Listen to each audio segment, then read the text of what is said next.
दोस्तों आज का जो हमारा लेक्चर है वो है इतिहास पर आधारित। तो चलिए स्टार्ट करते हैं। इतिहास यानी कि अगर हम बात करें कि इतिहास उसको काल क्रम के अनुसार, ठीक है, यानी टाइम पीरियड के अनुसार उसको कितने खंडों में विभाजित किया जा सकता है। तो इतिहास को काल क्रम अनुसार 3 खंडों में वर्गीकृत किया गया है। सबसे पहले है प्रागैतिहासिक काल, फिर आदि ऐतिहासिक काल और ऐतिहासिक काल। यानी इतिहास को 3 खंडों में वर्गीकृत किया जा सकता है। अगर हम बात करें प्रागैतिहासिक काल, तो प्रागैतिहासिक काल इतिहास का वह चक्र यानी काल चक्र है, वह समय है कि जिसके बारे में हमें कोई भी लिखित साक्ष्य प्राप्त नहीं हुए हैं। यानी कि प्रागैतिहासिक काल के बारे में हमको कोई भी लिखित साक्ष्य प्राप्त नहीं हुए हैं। अगर बात करें प्रागैतिहासिक काल की, तो प्रागैतिहासिक काल में हमें जो भी जानकारी मिली है वो सिर्फ और सिर्फ किससे मिली है? खुदाई से। ठीक है, जब क्या करते हैं, जो पुरातात्विकविद होते हैं वो खुदाई करवाते हैं, और खुदाई में जो साक्ष्य प्राप्त होते हैं तो ऐसे साक्ष्यों को बोलते हैं पुरातात्विक साक्ष्य। और जब हमें कोई जानकारी लिखित रूप में मिलती है तो उसे बोलते हैं लिखित साक्ष्य। तो जो प्रागैतिहासिक काल के बारे में जो भी जानकारी मिली है वो सिर्फ और सिर्फ किससे मिली है? पुरातात्विक साक्ष्य से मिली है। ठीक है, यानी कि लिखित साक्ष्य से कोई जानकारी प्राप्त नहीं, यानी कि इस समय हमको कोई लिखित साक्ष्य मिले ही नहीं है। ठीक है, और बात करें अगर पुरातात्विक साक्ष्य में, तो पुरातात्विक साक्ष्य में कई तरह के उपकरण, औजार, ठीक है, इत्यादि चीज़ें प्राप्त हुई हैं जिनके बारे में हमें प्रागैतिहासिक काल के बारे में जानकारी मिलती है। प्रागैतिहासिक काल का अगर हम एग्जाम्पल लें तो इसके अंतर्गत आता है पाषाण काल। ठीक है, पाषाण काल जो है उसके बारे में अगर हम पढ़ेंगे तो पाषाण काल जो है वो किसके अंतर्गत आता है? प्रागैतिहासिक काल के अंतर्गत आता है। पाषाण मतलब होता है पत्थर, और काल मतलब समय, ऐसा समय, ठीक है, किसका समय? वो पत्थरों का समय। ठीक है, पत्थरों का जो काल है उसे हम बोल सकते हैं पाषाण काल। और पाषाण काल को भी आगे 3 भागों में विभाजित किया गया है। एक दोस्तों होता है पुरा पाषाण काल, मध्य पाषाण काल और नव पाषाण काल। ठीक है, पुरा पाषाण काल वो होता है पाषाण काल का जो शुरुआत का समय, उसे बोलते हैं पुरा पाषाण काल।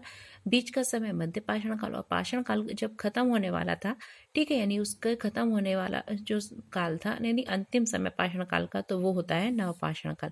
अगर बात करें पुरा पाषाण काल की, तो पुरा पाषाण काल में क्या था कि मनुष्य जो था उसकी जो प्रवृत्ति कैसी थी? वो शिकारी प्रवृत्ति का था। यानी कि वह सिर्फ और सिर्फ क्या करता था? जो पाषाण उपकरण थे, यानी पत्थर के जो उपकरण थे, उनसे क्या करता था? पशुओं का शिकार करता था। ठीक है, यानी वो शिकारी प्रवृत्ति का था। साथ ही वो क्या करता था? खाद्य संग्राहक था, यानी कुछ शिकार को रख लेता था जब तक वो खराब नहीं हो। ठीक है, तो पुरापाषाण काल में मनुष्य शिकारी प्रवृत्ति का और खाद्य संग्राहक था। अगर बात करें मध्य पाषाण काल की, तो मध्य पाषाण काल में जो मनुष्य था उसकी प्रवृत्ति थोड़ा चेंज हो गई थी शिकारी से, और वो कैसा हो गया था? पशुपालक, यानी कि पशुओं को पालने लगा था। ठीक है, पहला जो पशु है उसके द्वारा पाला गया वो क्या है? वो है कुत्ता, याद रखिएगा।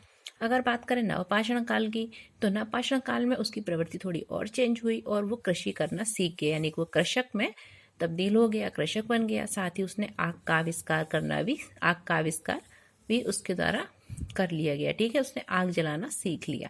तो ये याद रखिएगा, पुरापाषाण काल में वो शिकारी था, मध्य पाषाण काल में पशुपालक बना, और नवपाषाण काल आते आते वो कृषक बन गया था और उसने आग का आविष्कार कर लिया। अगर बात करें इस पृथ्वी पर मनुष्य का प्रवेश कब हुआ, तो इस पृथ्वी पर मनुष्य का प्रवेश करीब 10 लाख वर्ष पहले माना जाता है। वहीं अगर हम ज्ञानी मानव की बात करें, ज्ञानी मानव जिसे कि हम होमोसेपियंस के नाम से भी जानते हैं, तो ज्ञानी मानव का इस पृथ्वी पर प्रवेश करीब 30 से 40 हजार वर्ष पहले हुआ माना जाता है। दोस्तों एक चीज आपको और याद रखनी है कि भारतीय पुरातत्व विभाग के जनक, ये मध्य प्रदेश पीएससी और भी अदर एग्जाम में कई बार पूछ लिया गया है कि भारतीय पुरातत्व विभाग के जनक के रूप में किसे जाना जाता है। तो भारतीय पुरातत्व विभाग के जनक के रूप में अलेक्जेंडर कनिंघम को जाना जाता है, यानी कि अलेक्जेंडर जो कनिंघम है वो क्या है? भारतीय पुरातत्व विभाग के जनक हैं। तो दोस्तों ये हो गया हमारा जो प्रागैतिहासिक काल। ठीक है, अब दूसरा जो काल आता है उसको बोलते हैं हम आदि ऐतिहासिक काल, यानी कि प्रागैतिहासिक काल के बाद का समय आदि ऐतिहासिक काल कहलाता है। और आदि ऐतिहासिक काल वो होता है कि जिसके बारे में हमें जो जानकारी मिली है वो किससे मिली है? लिखित सोर्स से भी प्राप्त हुई है। ठीक है, और पुरातात्विक साक्ष्य से भी, मतलब हमको जो जानकारी मिली है वो तो मेनली पुरातात्विक से ही मिली है। लेकिन आदि ऐतिहासिक काल वो होता है कि जिसमें क्या होते हैं, कुछ लिखित सोर्स यानी कि लिखित साक्ष्य भी प्राप्त होते हैं और पुरातात्विक साक्ष्य प्राप्त होते हैं। इसमें क्या था, लिखित तो प्राप्त ही नहीं हुए थे हमको, सिर्फ खुदाई में कुछ औजार, ठीक है, इत्यादि चीजें मिली थी। लेकिन इसमें क्या होता है, खुदाई से भी हमको चीजें प्राप्त होती हैं, उससे भी पता पड़ता है इस काल के बारे में, और लिखित साक्ष्य मिलते हैं। लेकिन जो लिखित साक्ष्य मिलते हैं उनकी जो लिपि है उसमें क्या लिखा है हमको कुछ पता ही नहीं है, ठीक है। जैसे कि मैं आप लोगों को एक बुक दे दूं जो चाइनीज लैंग्वेज में लिखी हो, लेकिन आपको वो पता ही नहीं हो। बुक तो है, ठीक है, किसी के बारे में जानकारी है, ठीक है, चाइनीज में लिखी हुई, लेकिन हमको तो वो पता ही नहीं है लैंग्वेज। तो वही है कि आदि ऐतिहासिक काल में हमको जो साक्ष्य मिले हैं वो लिखित भी हैं और पुरातात्विक भी हैं, लेकिन लिखित साक्ष्यों को हम पढ़ ही नहीं पाए, यानी कि उनकी लिपि कैसी है, अपठनीय है। तो लिखित साक्ष्यों से हमें कोई जानकारी मिली ही नहीं है। जो भी जानकारी मिली है वो सिर्फ और सिर्फ किससे मिली है, पुरातात्विक साक्ष्य यानी जो खुदाई में मिलते हैं, ठीक है, साक्ष्य उनसे मिली है। अगर हम बात करें आदि ऐतिहासिक काल की, तो आदि ऐतिहासिक काल के अंतर्गत जो सिंधु सभ्यता है और जो वैदिक सभ्यता है, ठीक है, ये जो सभ्यताओं के बारे में जो भी जानकारी, ये जो सभ्यताएं हैं वो किससे संबंधित है, आदि ऐतिहासिक काल से संबंधित है, ठीक है। इन सभ्यताओं के बारे में डिटेल में हम जब अपनी सिंधु सभ्यता वाले चैप्टर पढ़ेंगे और वैदिक सभ्यता पढ़ेंगे तब डिटेल में पढ़ेंगे, ठीक है। इसके बाद अगर बात करें ऐतिहासिक काल, तो ऐतिहासिक काल वो होता है जिसमें क्या होता है, पुरातात्विक तो मिली, ठीक है, कुछ मिले ही हैं, साथ ही मेनली क्या है कि हमको इसमें कैसे साक्ष्य मिलते हैं, लिखित साक्ष्य प्राप्त होते हैं, ठीक है। और वो लिखित साक्ष्य जो मिले हैं वो कैसे हैं, पठनीय है, यानी कि उनको पढ़ा जा सकता है, ठीक है। तो ऐतिहासिक काल, इतिहास का वह टाइम पीरियड, वह समय है जिसके बारे में हमको जो साक्ष्य मिले हैं वो कैसे हैं, लिखित साक्ष्य हैं, और जो कैसे हैं, पठनीय, यानी कि जिनको पढ़ा जा सकता है, ठीक है।